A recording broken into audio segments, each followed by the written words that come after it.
Well, you've reached session 3, and today we'll open a bunch of new doors by learning the C major scale, which we'll use as a foundation for understanding many of the concepts we'll want to master. Some of these concepts that will relate to that scale are fingering and traveling up and down the keyboard between hand positions, intervals from note to note and within a chord, ear training to hear the notes of the scale and the intervals between the notes, and as an added bonus, we'll put a little more movement in our first chord progression. So let's get started with the C major scale, and I'll play us into it with a little theme I put together using the C major scale.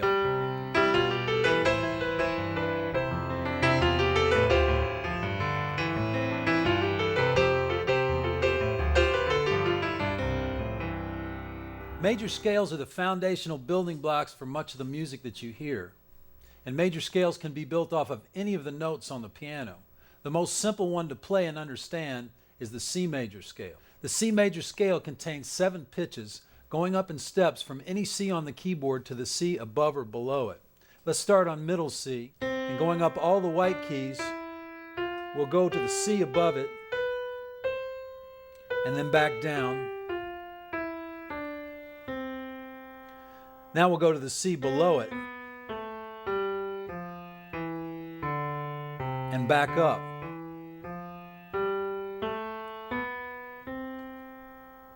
The notes of this scale are C, D, E, F, G, A, B, and C. And out of this major scale come the notes for many of the melodies we'll learn at the piano and many of the tunes we already have in our ears. Let's check out the steps between the notes in the C major scale. This scale, like any major scale, is made up of a series of whole and half steps. A whole step is defined as the distance between 2 adjacent white notes with a black note in between. For example, from C to D, and you see the black note in between, or from D to E with this black note in between. A half step is the distance between a white note and a black note, say from middle C to the black note above, or between 2 white notes with no black note in between. And 2 examples are from E going to F, that's a half step, no black note in between, and from B to C.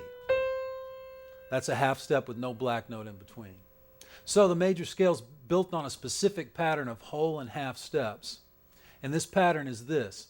Going up the major scale from C, we have first 2 whole steps to D and E, then a half step to F, then 3 whole steps to G, A, and B, and a half step to C. And all major scales have the same construction in half steps and whole steps. You can play a major scale from any note on the keyboard using this series of whole and half steps. And that brings us to our first nugget this session. And that's this. You can play a major scale from any note by using this combination of steps. 2 whole steps and a half step, 3 whole steps and a half step. If you play a major scale from any note other than C, you'll be playing at least 1 black key. Here's a few examples of other major scales, and don't worry about learning these scales right now. I just want you to see and hear a few major scales from notes other than C. From D, we get, this is a D major scale.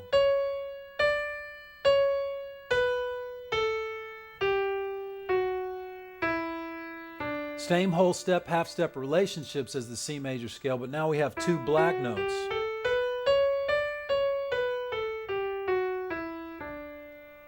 Here's a major scale from F.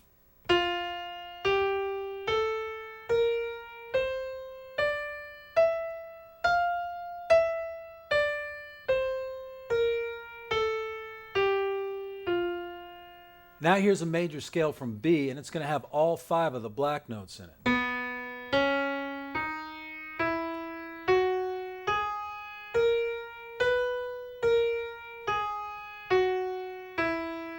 Same whole step half relationship as C. To play all 8 notes of the C major scale from C to C in an unbroken line, we'll need to use more than one hand position. So we'll need to learn which fingers to use and how to connect to the new hand position. The C major scale contains 2 hand positions at the piano. This one, which is C, D, and E, and this one, which is F, G, A, and B. Each one of these shapes helps us to see and feel the contour of the entire scale by seeing and feeling these 2 shapes. The first shape I'm fingering 1, 2, and 3, and the next shape I'm fingering 1, 2, 3, and 4. And then we go to the 5th finger to complete the scale. So here's an important principle of fingering at the piano. There's often more than one option for fingering melodies, chords, or whatever we're going to play at the piano. And a good option is any one that allows you to play the piano so that it sounds the way you want, feels the way you want, and allows your body to stay relaxed. A bad fingering option is one that won't make it sound right, doesn't feel good, or can't be played in a relaxed way with some practice. To illustrate this basic fingering principle on the C major scale, let's go back to that 5-finger exercise for a minute. The first 5 notes of the C major scale are the same 5 notes from our 5-finger exercise. So let's try to play the scale with the fingering from that 5-finger exercise. We play C through G with fingers 1, 2, 3, 4, and 5. Now we need to get up to A and keep going up to C, but we've run out of fingers. And it's hard to cross any finger under that 5th finger and play that A easily after having that 5th finger on G. We want to make it sound like this, an unbroken line.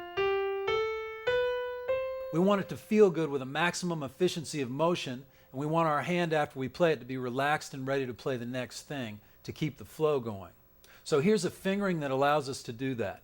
1, 2, 3 on C, D, E, the notes of that first shape. Then when we get to F, we're going to easily cross the thumb under the 3rd finger while slightly shifting the wrist to the right. Now our hand is in a new position on that 2nd shape, allowing us to play F, G, A, B, and C with fingers 1 through 5. So let's look at the 2 hand positions and shapes we connected by crossing the thumb under. The first has these 3 notes, and the next has these 4 notes. And we connect them by crossing the thumb under that 3rd finger to get us in the next position. Going back down the C major scale, we'll have the same notes and the same shapes, these 2. And we use the same fingering, only in reverse. On C, B, A, G, F, we use fingers 5, 4, 3, 2, and 1. And when we get to our change of hand position from F to E, the 3rd finger will cross over the thumb this time as the hand and the entire arm moves slightly and easily down the keyboard to finish the scale. So once again, that descending C major scale is fingered like this. 5, 4, 3, 2, 1, crossing that 3rd finger over the thumb, and then 3, 2, 1. So this session's next nugget is this. Moving to new hand positions involves the thumb crossing under the fingers when going up, which is also called ascending, or it involves the fingers crossing over the thumb when going down, also called descending. This enables us to travel up and down the keyboard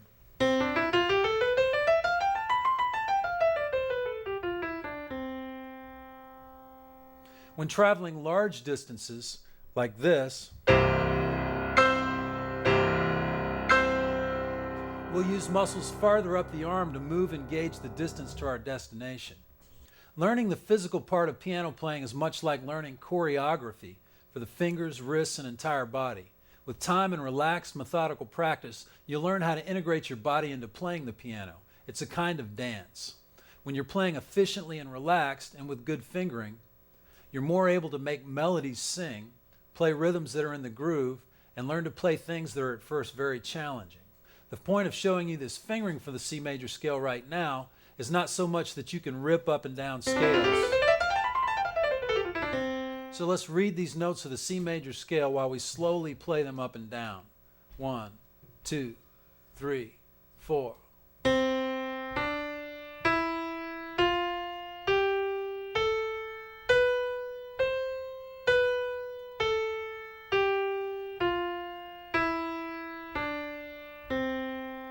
Now start at the top of the scale and read the scale going down and then back up.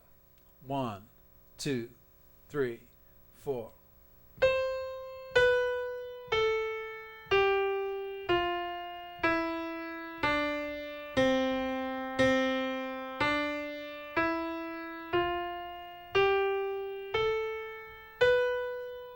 Now that we know how to finger this scale, let's look at some of the musical relationships between the notes in a major scale. The distance from one note to another is called an interval. Let's look at the intervals from C to the other notes from the C major scale. We're naming these intervals based on their distance from C, the beginning note of the scale. The distance from C to the first note of the scale, D, is called a second. The distance from C to E is a third. The distance from C to F is a fourth. From C to G is a fifth. The distance from C to A is a sixth. And from C to B is called the interval of a seventh. Chords such as the C major chord we learned also have intervals. The notes of a chord, like those in the C major scale, are numbered by their distance from the root of the chord. So when we make a C triad, which is C, E, and G, our root is C. The E would be called the third of the chord, just as it is the third of a C major scale, and G would be the fifth of the chord, just as it is the fifth of the major scale. To play piano in a connected way, I believe that you have to hear what you're playing in the same way a singer has to hear a pitch before they sing it. Now we'll start learning how to hear the pitches of the C major scale up and down. And we'll start with down.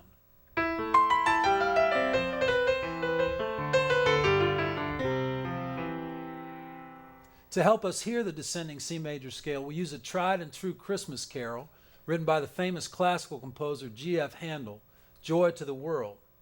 Starting on the C above middle C, it goes like this.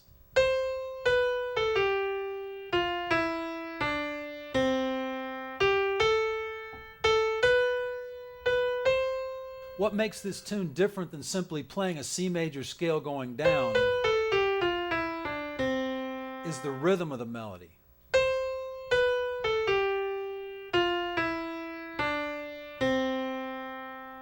We'll use the same fingering for the descending major scale that we just learned. 5, 4, 3, 2, 1, and then 3, 2, 1. First, we'll play the scale slowly.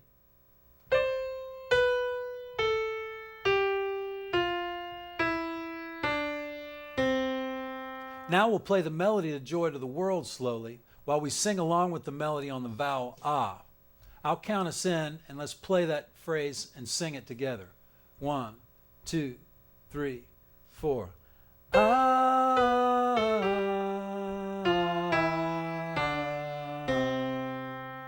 And don't forget, when you're playing that scale going down, you have the crossover, crossing the third finger over the thumb.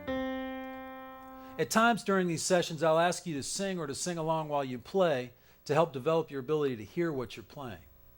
When we did our 5-finger exercise, this shape became these individual notes.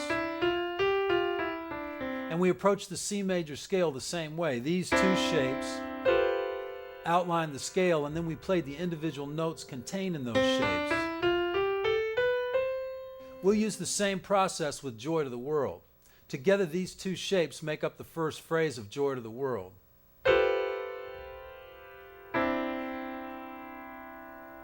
If you add one more shape, then you've completed the first part of the melody of the song.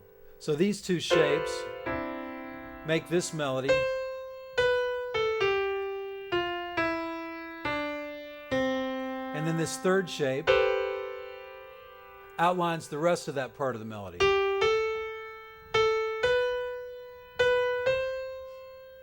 The principle of seeing and, more importantly, feeling shapes at the piano and connecting them to the melodies and chords you'll be playing will be a huge help in learning how to play. When we get ready to play this piece of the tune, we'll count ourselves in order to have the pulse set in our bodies and in order to begin on the money. Let's practice counting ourselves in and landing on that first note. We'll count ourselves in like this: 1, 2, 3, 4. And then we land on that C with the fifth finger to start the first phrase. Which brings us to this session's last nugget, which is this: always count yourself in when you practice so that you feel the pulse of what you're playing definitively and so that you begin playing authoritatively. So after we practice counting in and hitting that first note, then we'll drop our hand, shake it out a little bit, and set our minds to letting go of any tension that might be in our hand and arm. We're just practicing landing that all-important first note, and we're taking our time in establishing how to begin this phrase, having already established a pulse in our mind.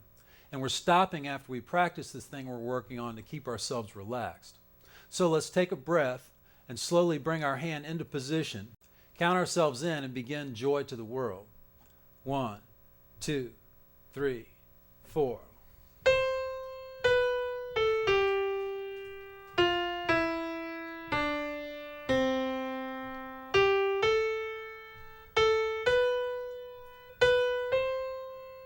After we're done with this piece of the tune, we drop our hand and feel it relaxing before we practice it again.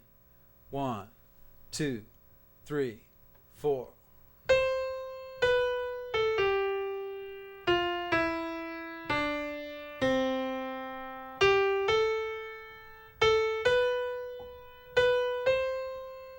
This is the way we want to practice everything: chords, scales, pieces, melodies, rhythmic stuff, whatever we're working on.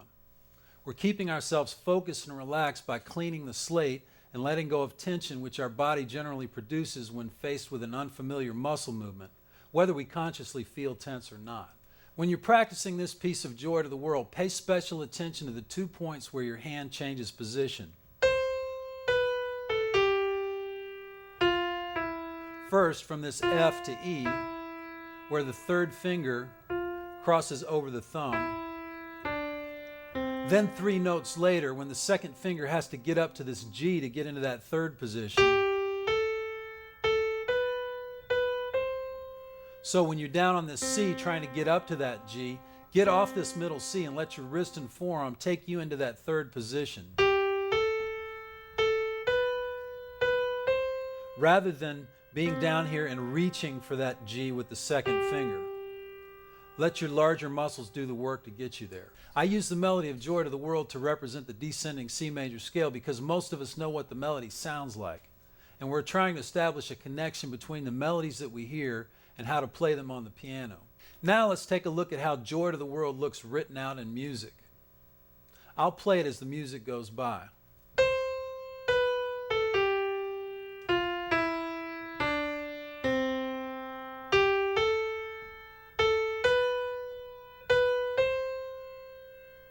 Here's the part we didn't play last time.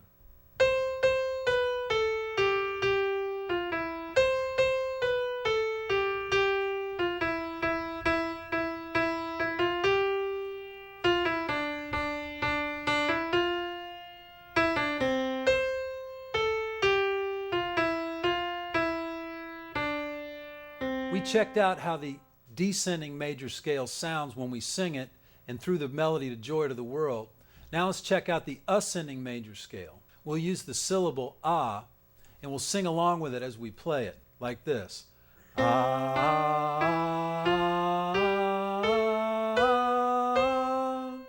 So slowly sing the scale as we play each pitch. Ah.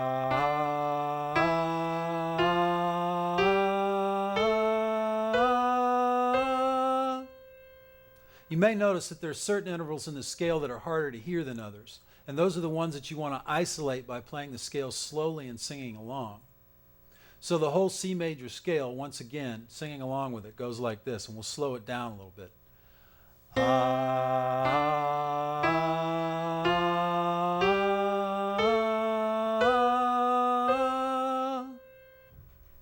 When we get to the workshop, we'll learn to play the rest of Joy to the World by ear, phrase by phrase, using the notes of the C major scale. This helps teach us to hear the distances, which are intervals, between the notes in our ear and the notes on the keyboard. Now, to finish out the session, let me show you one more thing. Let's go back to our first chord progression from the first session and break up the chords a bit to give them more movement. Before, when we played this progression, we had started with this right-hand chord and this bass note. And we played the chords with this rhythm.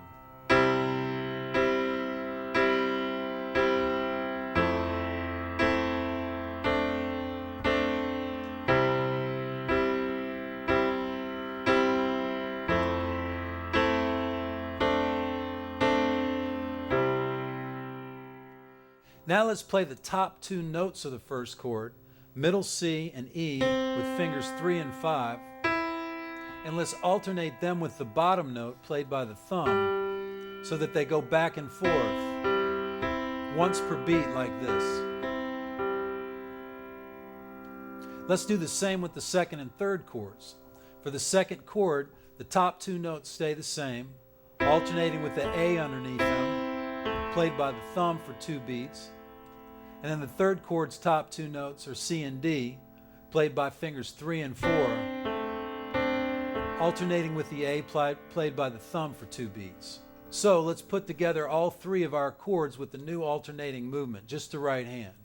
1, 2, 3, 4.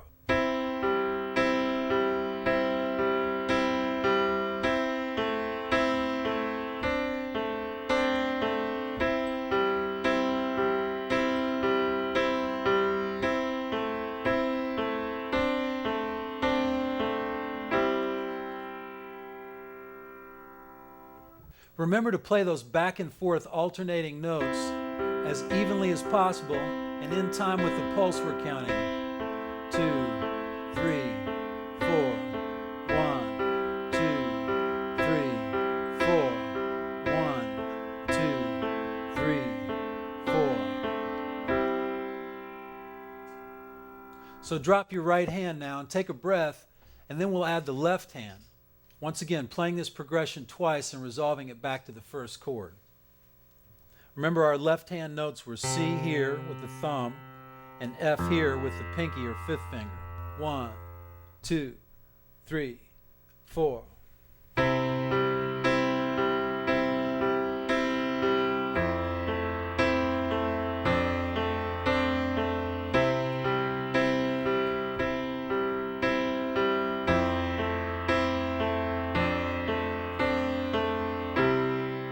So we're working on the notes and fingerings of this progression and also on playing in time and staying relaxed.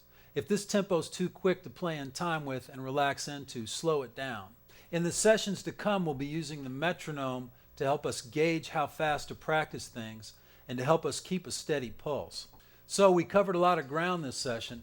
We learned our first scale, the C major scale, and it'll be a window to understanding concepts of melody, chords, intervals, and fingering at the piano. We also put a little more movement into our first chord progression with a new rhythm. In the workshop, we'll read the chords to a whole tune, figure out part of a tune by ear, and we'll get our fingers moving in some new ways.